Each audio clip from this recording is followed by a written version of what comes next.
The 6-5 weekly show is back, episode 247. We are back from Switzerland.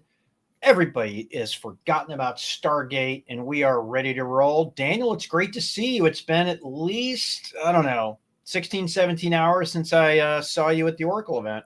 Yeah, it's been a while, Pat. It was hard. I mean, remember this weekend after Davos, we actually took a day off before hitting the gym together. Yeah, that was a lift-a-thon. I think there's a video out there of that just complete testosterone and rage, and it was crazy, but it was a lot of fun. But yeah, we were back. We came back Monday. Big news. I mean, maybe it was news. I don't even freaking know anymore. But Pat, can I say something before? Absolutely. Is this maybe the last week of the 6-5 like this? I mean, are we coming? Is something happening on the 6-5? I think we're getting close, aren't we? Yeah, we're getting close to a new format. I'm sure you're going to like it. We're getting a little bit more serious about our weekly show here. We're going to have different sections of analysis. We may or may not be doing point counterpoint. Yeah, I'm looking forward to it. I mean, after 247 episodes, right, we need to change the format up, and I'm looking forward to it. But hey, we do have an amazing show for you today. You know, it's amazing how many big things come out, right? We're out at World Economic Forum in Davos, and Stargate hits, and then the whole world is on Stargate, right? And then DeepSeek hits, and then everybody's all over that, going crazy. And we kind of forgot about DeepSeek, and then all the stuff going on with the new Trump administration. So, hey, we're going to bring with you what we think were the biggest conversations of the week. So we're going to be talking about DeepSeek. Is it time to panic, or is it just joy and elation for everybody in the markets? We're going to talk about Microsoft, how it did in earnings. A lot of focus on Azure, right? AI soars, but the market was a little bit concerned with that Azure growth, that puny 3x Azure growth. Patrick laughs. 3x, that puny Exactly. 3x Azure AI growth. 3x%. I forget if it was 31, 32, but anyways, it's big. IBM up 12%. The absolute crusher of the week so far in tech. What the heck happened to IBM? Intel had their earnings yesterday. We're going to talk a little bit how they did, but they also reset their data center roadmap on their data center AI GPU, and a little push on their many core eCore product out there. ServiceNow, right? One of those companies that can benefit the most of the downstream impacts, actually will make the downstream impacts happen. How they do? They were just on a beat, raise. How'd they do? And hey, they also had some major announcements. Did they beat and raise? Probably not, but we'll see. All right. SAP. What came out of their earnings result? Is it, more cloud and more AI? Was it rinse and repeat from the prior quarters? We're going to get into that. Dan, let's go. I am calling your number, bestie. DeepSeek. Should we all be panicking and keep selling NVIDIA and everybody related to NVIDIA? Or is this an amazing time, a joyous time? We're going to get cheap reasoning, and therefore the downstream benefits are getting closer? Oh my gosh, Pat. Good God, was this week a disaster for the media, plaudits, pundits, lauding this company. I mean, when did we begin to just take China at its word for everything that it does? But like I said, let me try to be well-rounded here. Before I sound like a crazy conspiracy theorist, let me just come out and say that there was some value in what happened this week. The number one thing that I saw was the idea of finding ways to accelerate scaling laws, especially as it relates to inference, making inference less expensive for LLMs to be able to deliver tokens, is something everybody wants and needs. It's too much cost of training. This CapEx expense is not making sense for investors because you're looking at the inputs and the outputs, and to spend $80 billion to generate $13 billion is going to cause a sell-off. Having said that, we are so early in adoption of AI. We are so early. Like people are like, we're far along. We're not far along. We're not even, the game hasn't started yet. Companies are still mostly in POCs. They're using this in small vacuums. They're using small numbers of tokens. Inference is the game. 20 times bigger opportunity, maybe even larger than 20 times than training. And by the way, this infrastructure that everyone suddenly thought we wouldn't need anymore, you still need it to do all this inference.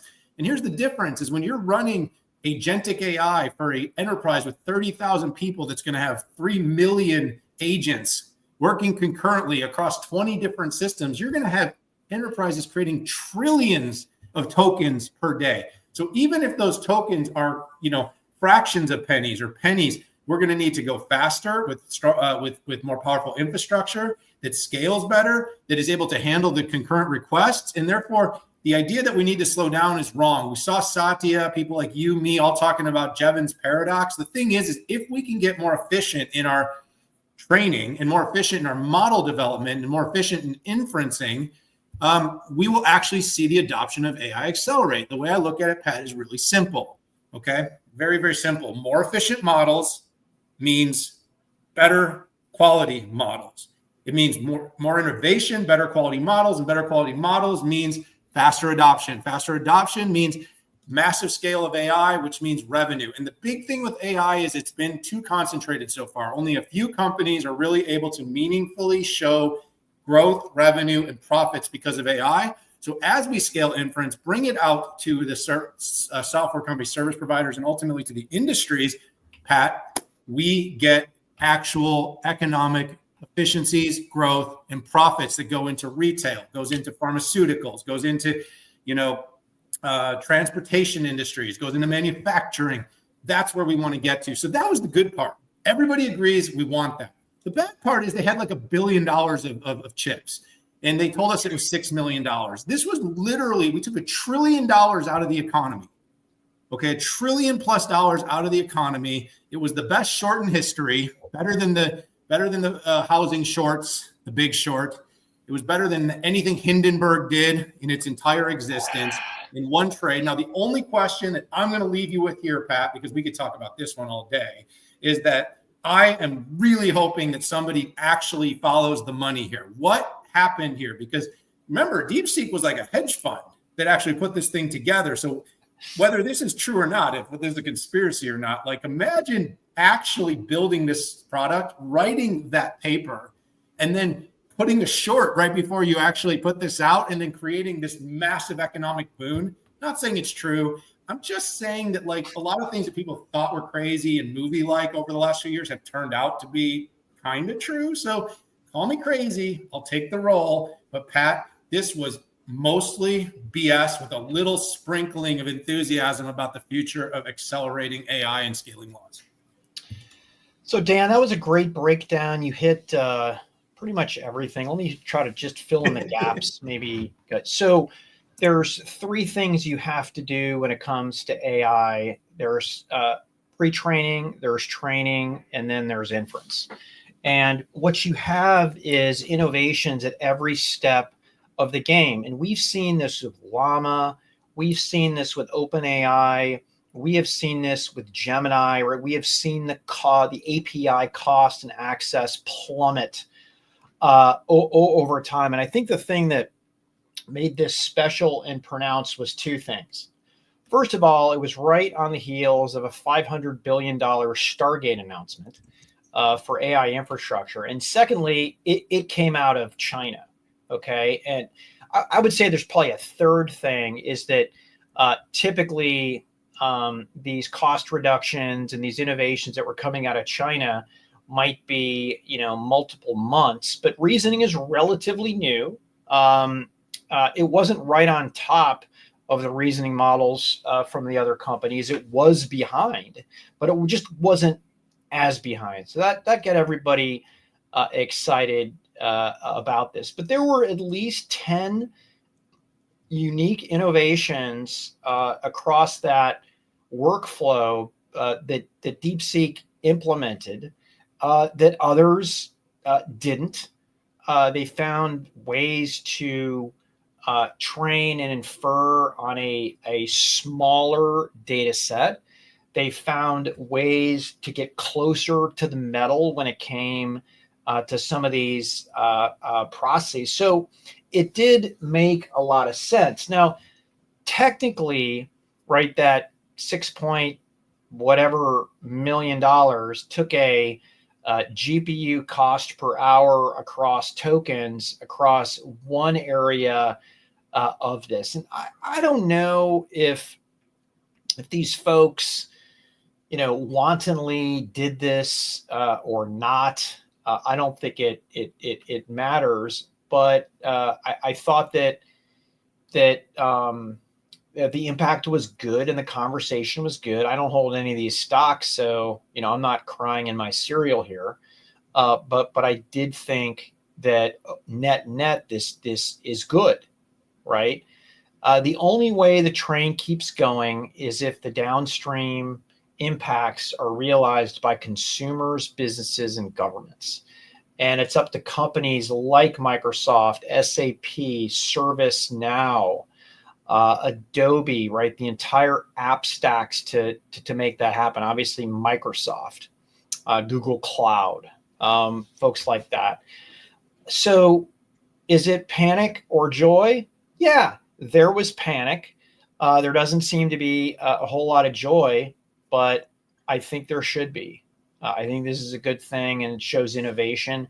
The one thing that gets lost in this as well, in addition to the downstream impacts, I think is that literally we have so far to go. Right? You said we're not even on the field yet. Until we get to AGI and all the different types of models, text, reasoning, voice, audio, those put together, and we have the infrastructure on the edge to take full advantage of that, then we can start having those serious conversations. Final note, one of the dark horses here are the end user compute folks, okay?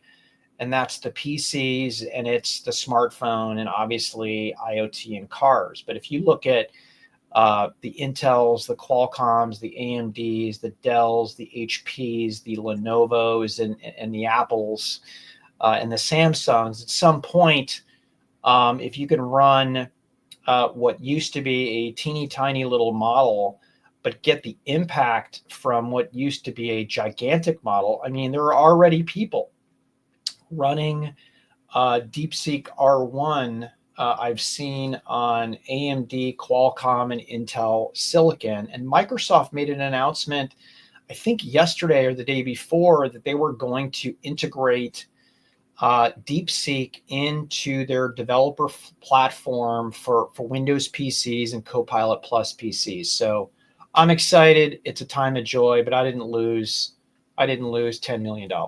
Let me just throw one more quick thing out there, Pat. You and I have long talked about the scaling laws with things like small language models, with the shift from NVIDIA chips for everything to accelerators that have actually been for a long time creating more efficiency for high volume inference or other use cases. We've seen training move from NVIDIA to TPUs. We've seen specialized training chips coming out of the likes of AWS and, the Marvells and Broadcom's partnering. My point here is that some of this is funny because it wasn't novel. I mean, I guess the idea of bringing the cost of compute down should always be the goal. I mean, it's always been the goal. It's always been how the evolution, whether it was Moore's or now what we think is accelerated beyond Moore's law, Pat, this is all here. And one last thing is look, there is a lot of reasons for China to try to slow down the US. Geopolitical and macroeconomic things are real, and there is a benefit there. And I know, like I said, it can be a little out there, but AI will be the decider of the future of the world's economy. So the fact that we have the newest chips, we have the access to the equipment, and the most innovative companies in the world is an advantage to us.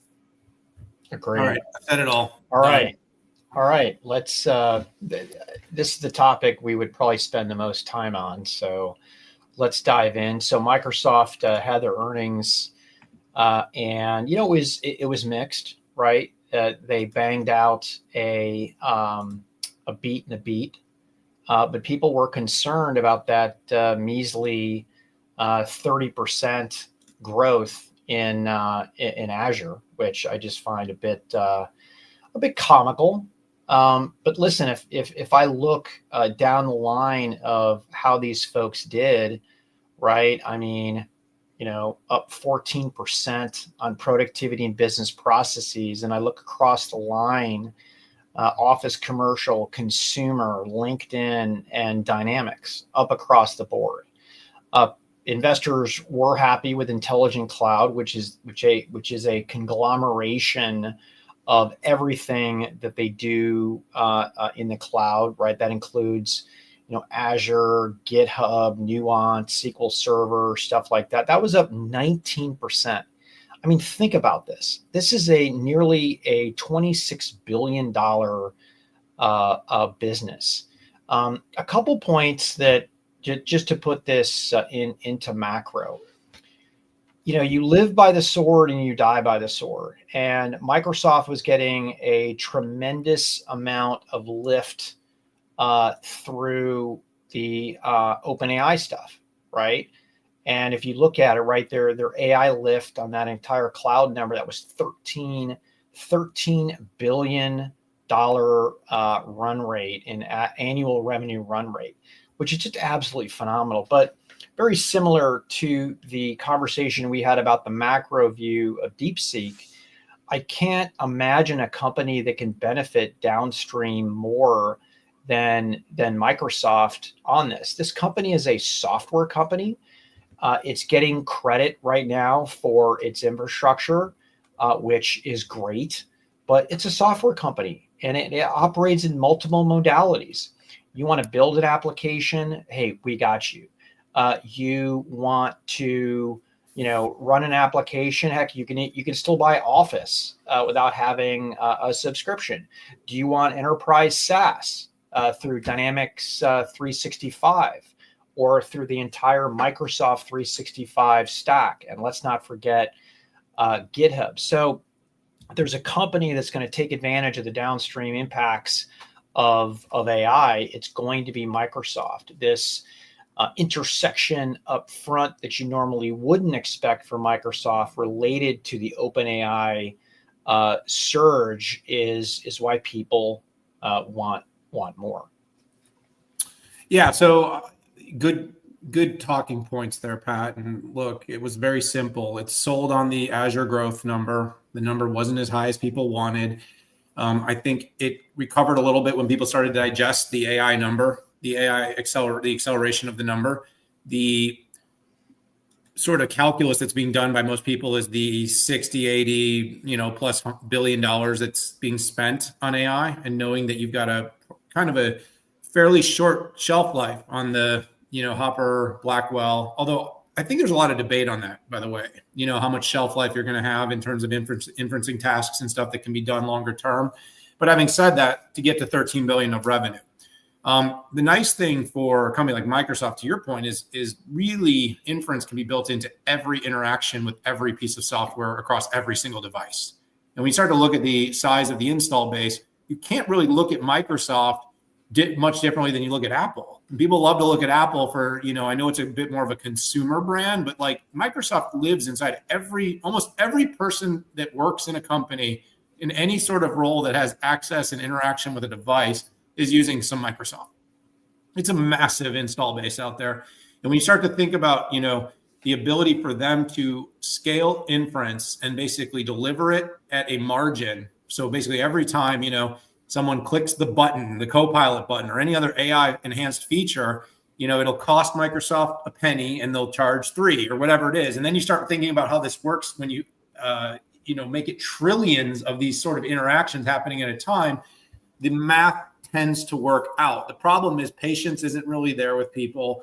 They see the spend, they want to return right away. In the old days, you'd build a factory and 5 years later, the factory starts creating profit for a company. Nowadays, when you spend on CapEx, investors want to see returns come really quickly. And Microsoft's growth's a little bit slower. You're talking about, a fairly muted guidance. They're like 10%, growth, better than Apple. But anyways, the point is, the growth of the whole company and, the diversified portfolio, everything from, Surface devices, PCs, Windows licensing to dynamic software to, of course, Azure. And I really do think, though, Pat, that these cloud companies, they trade on their, the companies that have hyperscale cloud, they trade on their cloud number. Like everything else is kind of like a wash as long as the cloud is growing fast enough. Just kind of a reiteration about the value of what's seen as recurring revenue, subscription services, and of course, growth of those business areas. But I'm still very optimistic about Microsoft. I appreciate how transparent they've been with their AI business and how it's generating revenue. I think, they're a company that, by the way, has a great example of a beneficiary of scaling laws. If they can deliver inference cheaper, every one of those interactions with every piece of software and hardware becomes more profitable for the company, and or it drives speed of adoption and enables Microsoft to be more aggressive with how it incorporates inference and how it pushes adoption of it across all of its softwares that are, like I said, used by so many people. So pretty good numbers, not great. The market sold hard on it. It was all about missing that 31%. People want to see the cloud infinitely growing at an incredible pace. And they want to see, obviously, AI accelerating at a pace that's probably unrealistic until we see this infrastructure build out and we see some of these scaling laws better implemented into the enterprise workloads. Yeah, good insights in there, Dan. Hey, let's move on to IBM. I mean, what the heck? IBM was up 12% the day after earnings, and for the week, they're up 15%. What on earth is going on here? Was that NVIDIA? Was that Tesla? Or was that IBM? No, this is freaking IBM. What did they talk about, and why does it matter? Well, Pat, first of all, I mean, the God candle. You see my post? Like it had the God candle. Yeah, how many views did you have on that on LinkedIn? Had the God candle. I mean, it was like, oh my gosh. And Pat, you and I looked at the numbers. I think, it's always this kind of weird digestion with them. You're like, oh, it grew 100% faster than it's been growing. Like it was at 1%. Now it's at 2%. You're like, oh, that's great. Yeah. Both you and I had the chance to talk to CFO Jim Cavanaugh. I mean, this is a company that does trade on cash flow. And so it's a value stock. It's a cash flow stock. It's really, really well managed. The company has been able to genuinely push its software number up from like 25 to close to 45% of its revenue. That, of course, is going to help see it trade at a higher valuation. It's creating and putting off a lot of cash flow. It's generated a $0 to $5 billion AI business over 6 or 7 quarters. It's growing that at a fairly high sequential rate. The consulting business is basically turned over. So it's like gone from traditional kind of IT consulting now to almost a pure AI consulting business, which, is the pivot that needed to be made. It actually performed pretty well, even given the sort of weight that's put on it by a late cycle infrastructure business, because the Z business is so cyclical to the company, and so when it gets late cycle, that business tends to shrink and shrink and shrink, but it's coming into a new cycle. So if you're looking, and Pat, here's the money shot. I know 5% growth estimate next year. Now again, some people would be like 5%. Wow. That is like 4 times faster than IBM's been consistently growing, and so there's an optimism that they're turning a corner, that this AI investment consulting pivot, that this sort of next phase of the Z mainframes, it's going to all come together in 2025, and it's going to start to drive growth that's been much faster. And the amount of cash flow the company puts off at that growth is going to be really, really impressive, putting the company in a good position. You also sense that with deregulation in the Trump administration, this is going to be a company that's going to always capitalize on M&A. They're going to be moving quickly, investing hard, and getting to growth, Pat. But look, it was trading like a hyper growth stock for that day. Congratulations to the longs. A lot of people, it's probably, my mom and dad and your uncles and aunts that own the stock, and they're taking the small dividend. But, this week on Wednesday, Tuesday, whatever day it came out, was Wednesday. This week on Wednesday, everybody made money. Yeah, it was a good thing to see. And I always like that you reset everybody that this stock trades as a cash flow stock. It is funny though. I do look at Apple and just wonder, is Apple really more like IBM, right? They're safe, right? There's not going to be some wild gyrations left and right. Some of the additive thoughts here was really impressed with their generative AI orders, right? Went up $2 billion sequentially. And that's one of the biggest numbers that we hear. First of all, it's hard to get that number out, and it's hard to raise that number. And overall, right, since July of 23, 5 billion in aggregate. So you can imagine the curve on that is moving there. You know, Jim Kavanaugh, when we were talking to him, you know, I tried to ask him, hey, is this the beginning of an absolute rocket ship here? And he didn't bite on that at all. But I felt like the impression was it is going to be up until the right. That wasn't some spiky spike. To your point on software, right, as a percentage, 45% of revenue. That's up from, I don't know, 22% in 2019. And, you know, here Arvind really did what he said he was going to do, right? When he took the helm, he said, I'm going to turn my company into a product company. You know, Arvind got the Red Hat deal over the line. And I do believe that this was his idea, not he inherited something. And the company also spun off some, you know, non-growth services. Got those out there. So IBM is a product company, not just a services company, which was looked at that. And, you know, back to the growth, you know, 2% doesn't swing everybody around the room, but it was an overall good showing.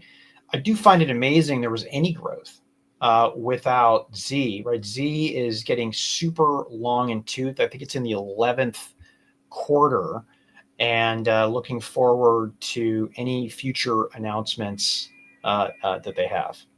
Anyways, let's move on. Dan, Intel had their earnings, and I think everybody was waiting for bated breath to hear what the new co-CEOs had to say. And this is a natural thing. Whenever you put a new leader in place, there are going to be changes or a potential reset. And that includes even when you have the way that the board has positioned these leaderships as temporary, right? And it doesn't mean they aren't being considered, but MJ and David are not the official co-CEOs in perpetuity. So with that said, you know, just a ton of takeaways from the call.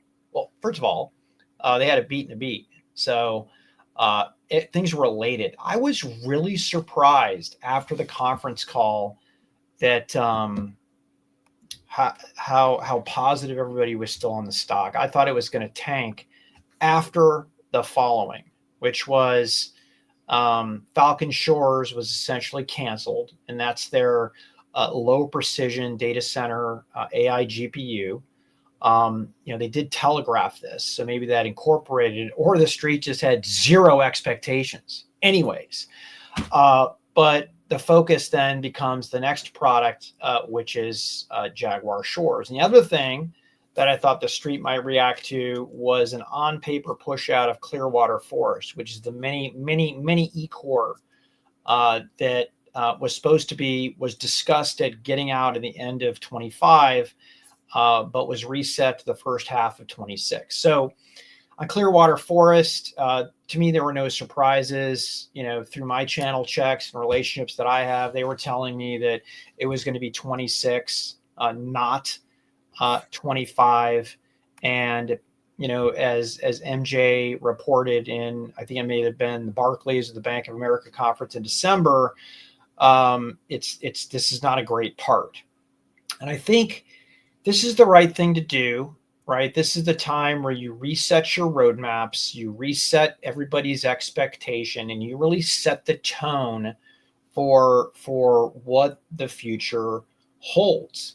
And MJ was very insistent on the call about, truing up this roadmap and delivery schedules. And it's funny, a lot of people forget, and maybe this because it was too long ago, but Intel had a crisis when AMD was pounding it into the ground over a decade ago. And when Intel came in with the core architecture, they reset their roadmaps. And I think the wording was, hey, we're moving our roadmap confidence from 80% to 95%. And they pushed out pretty much everything. So none of this shocks me at all. And the other thing on the call that came up on the Foundry side is I really like the pragmatism that came out. 18A might be really good, but that doesn't mean you're going to have a ton of customers bet the farm on it. That's just not going to happen. And as we've seen, Microsoft and Amazon have signed up, and they're doing networking chips, right? They're not doing core compute yet.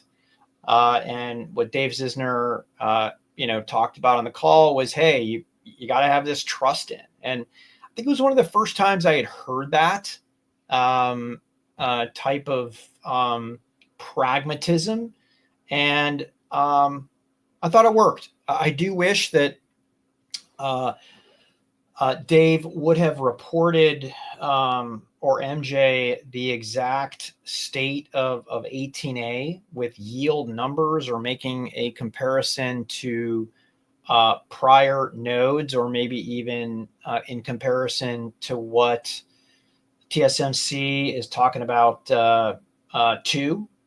But other than that, I thought it was a reset call. It was required, and I was impressed with the pair. Yeah, I thought it was a really positive call. I commend Michelle for her, tact in the whole thing. This is definitely a difficult situation, and David too, of course. David's always been, he's very calm, CFO-like. That's his demeanor. MJ's a passionate product and revenue leader of the company. And of course, sometimes, patience is hard. You hit a lot of the things that are important. I guess I just make 2 points that really were clear for me.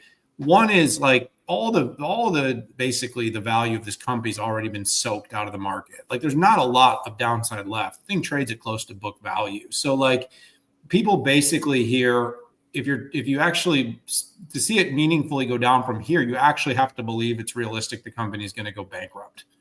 That's the bottom line. So there isn't a lot of like bad that could be said that would send the stock down, unless it was a sign of like the company's risk of going concern, that it could literally go out of business. The side of it that is good is like Intel's probably fault over the last few years, because I still don't think Pat got the right sort of treatment on the way out. I mean, my personal opinion was he was doing a lot of what needed to be done. He was still stitching a lot of wounds from the past. And, could he have put more energy into a low precision data center GPU and maybe gotten there sooner? Maybe. The point of MJ's comments was what they had just wasn't that good. I mean, that's my interpretation of her comments, is the reason they're going to push it out even another year was because the only thing worse than not having an AI product for the data center is having a shitty one. And so, she's basically saying we're going to get something that's going to be competitive. It's going to be right. It's going to fit the market. We got to get software right. We heard from Mark Papermaster at the Oracle event this week, talking about how important getting software right is in this year. Like you can have a really great GPU. And actually they have a really good accelerator with Gaudi from a performance standpoint, but the software is pretty inflexible. And so the customers that were highest probability to consume a lot of Gaudi were the hyperscale cloud providers, because they're the ones that have enough volume on a workload that they could basically deal with the software, but they all went ahead and built their own. So that created a lot of friction in this market. So nobody is going to be satisfied with the DCAI business until they get that done. But now it's out there. It's out there. Look, it's Gaudi from now to 27. He or whoever is going to lead products for that company and CEO of the company long-term has to get a good AI product out. The other thing I'd say, Pat, is, and you and I have talked a lot about this, in the PC and client side, the company's done a good job shoring up that business. That has not been a bad thing. They've done a good job of protecting market share. The Lunar Lake product was good. The roadmap is encouraging. And if they can keep the market share they have, and they can protect the business, and they can get to these next generations and build on 18A and show that that's an improvement, they're well positioned. The last thing I'd say with all this China noise, there is another sort of loop back of where Intel could really play a part in de-risking the situation of what's going on with China, with Taiwan, with the lack of U.S. manufacturing of the most advanced chips. I think you said in the segment, even if TSMC brings their leading nodes here, they don't bring the IP.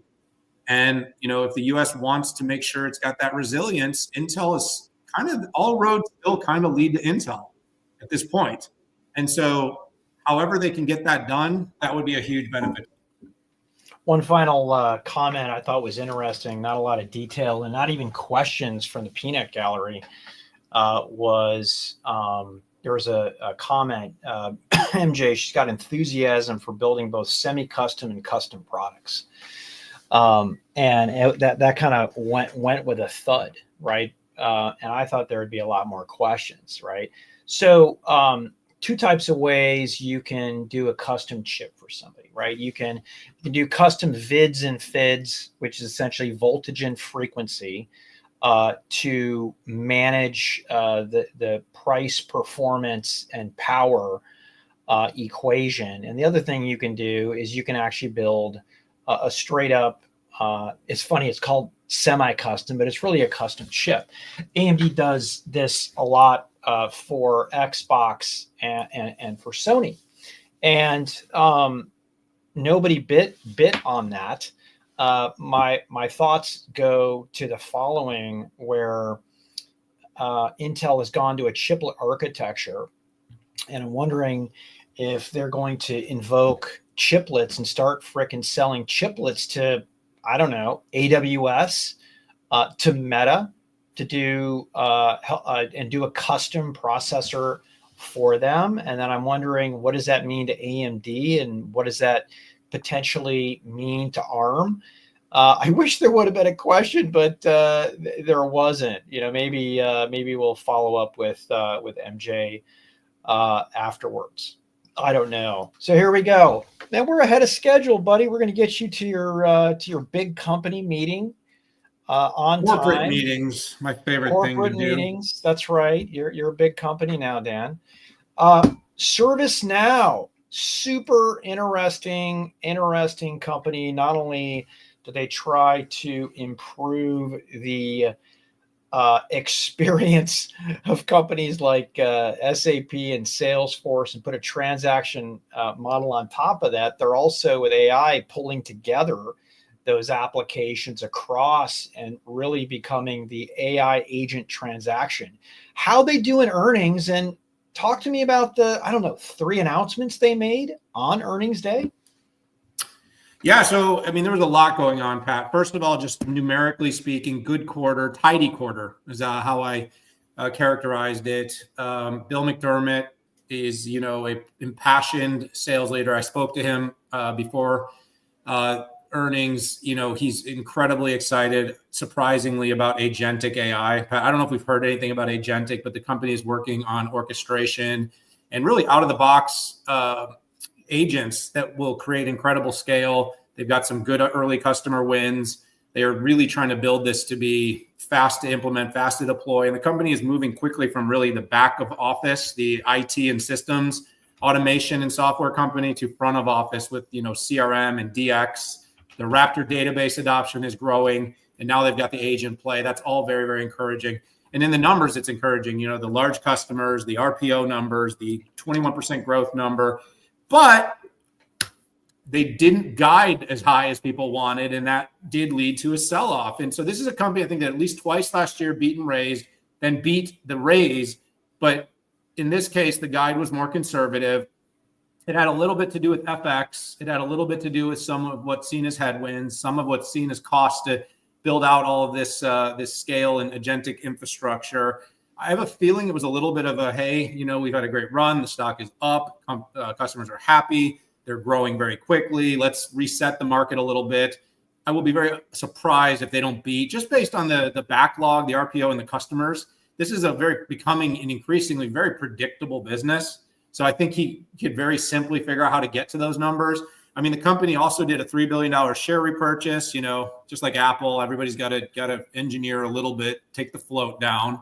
But they also announced some great partnerships with Oracle. They announced a partnership with Google Cloud. So now they've scaled out their cloud partnerships with Visa. And like I said, they built this orchestration layer for agents. And Pat, I think this is really, really important, is going to be the ability to orchestrate agents across many, many platforms all at the same time. They're moving very quickly. They seem to be on the right trajectory. This is a company also that builds a lot of its own infrastructure, by the way. And there are some definite efficiencies and economy of scale opportunity now to actually build and deliver your own and not necessarily pay those high costs, especially if we can identify and implement some of these scaling laws. But they did say that they had 150%, by the way, growth in their Now Assist deals that are, basically Gen AI net new ACV. So they're not giving quite the dollar numbers, but they're showing some very strong growth inside of that area of the business as well. Yeah, I'm always impressed with that RPO number. Basically, this is what's been sold that hasn't found its way to revenue yet. It's $22 billion, right? That's a 23% increase. I said a little bit in the run-up, but what I find fascinating about the company is they've got their own specific apps doing certain things.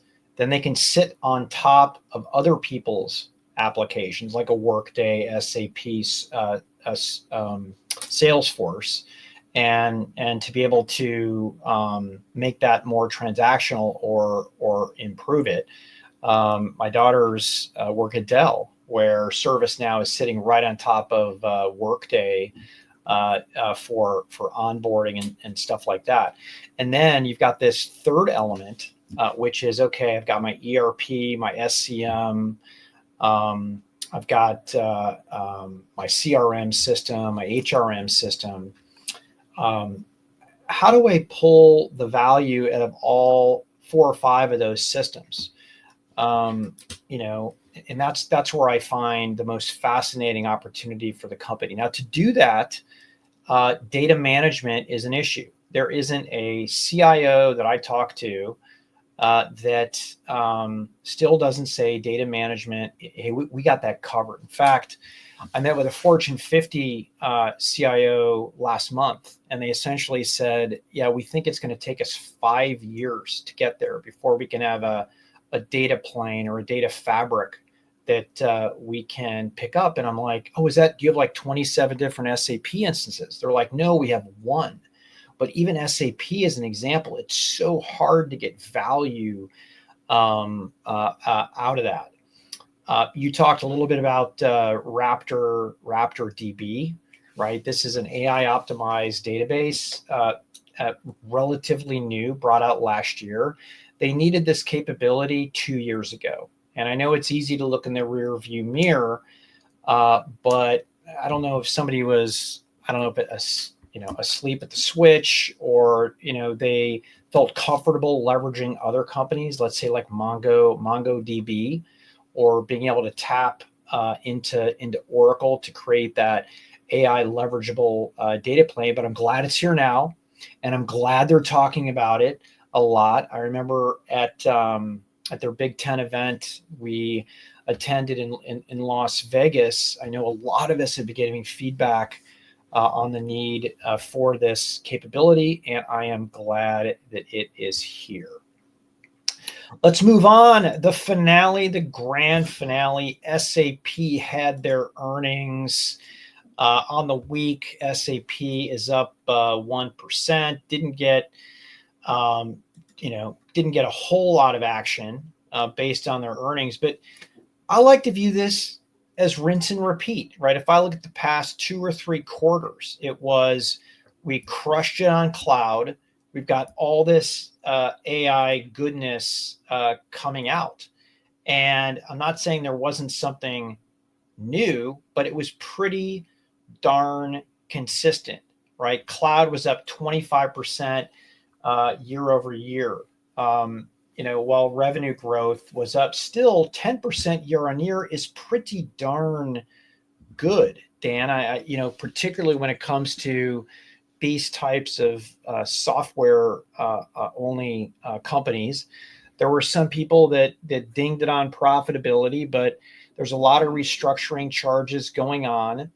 And unlike the United States, SAP has what's called IFRS, which is harder to get credit for your write-offs. Like in the U.S. stock markets, you can basically bury it, right? It goes below the line. It's an extraordinary expense, but in IRFS land, it is not.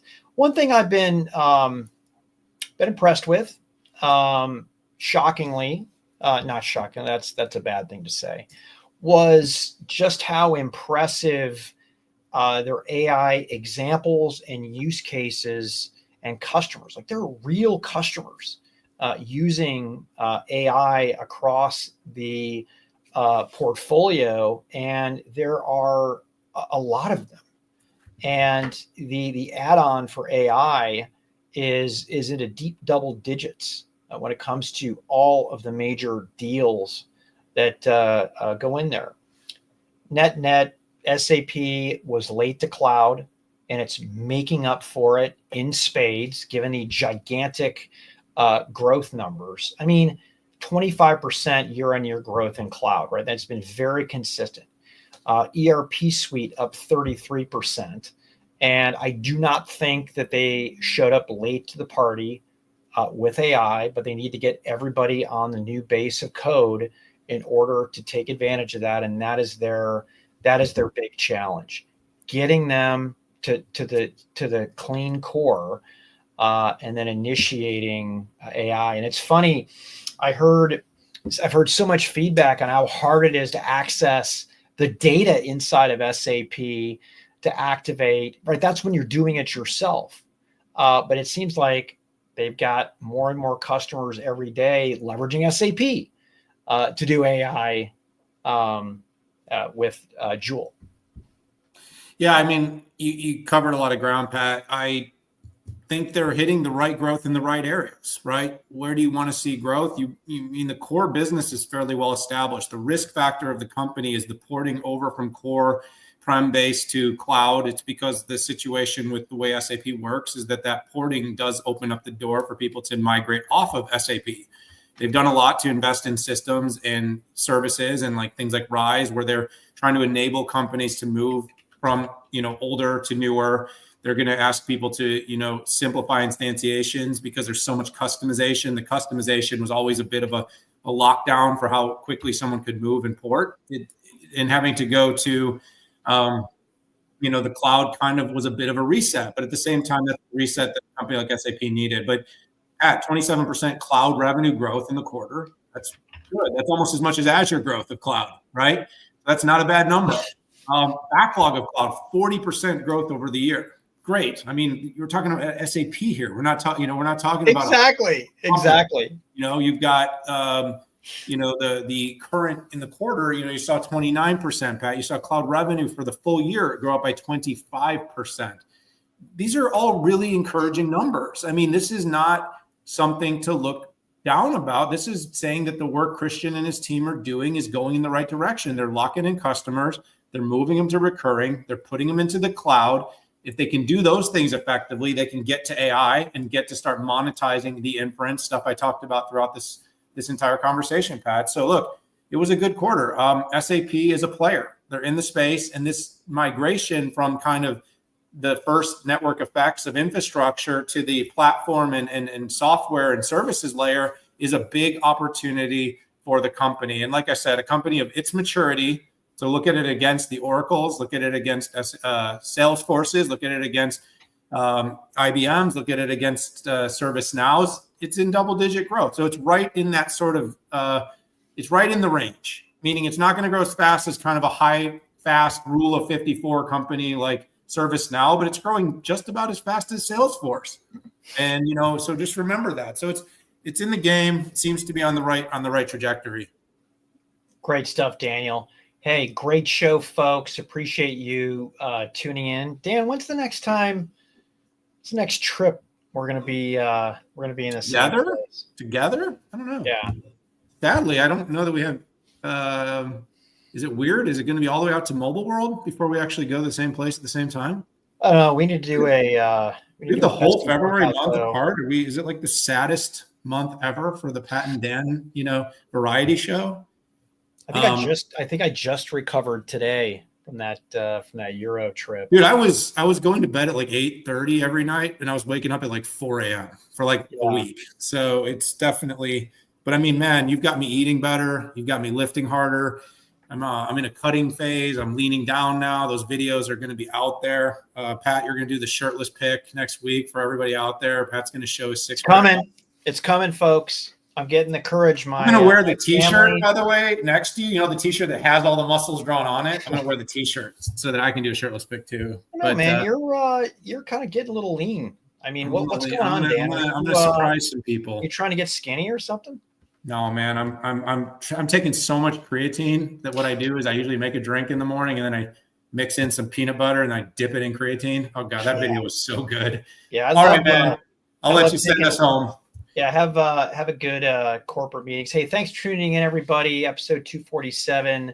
At some point, we are going to flip this to a new format that I think you guys are going to love. Hit us up on the socials. Dan and I spend way too much on there, primarily on X, formerly known as Twitter, and LinkedIn. Thanks for tuning in. Bye-bye.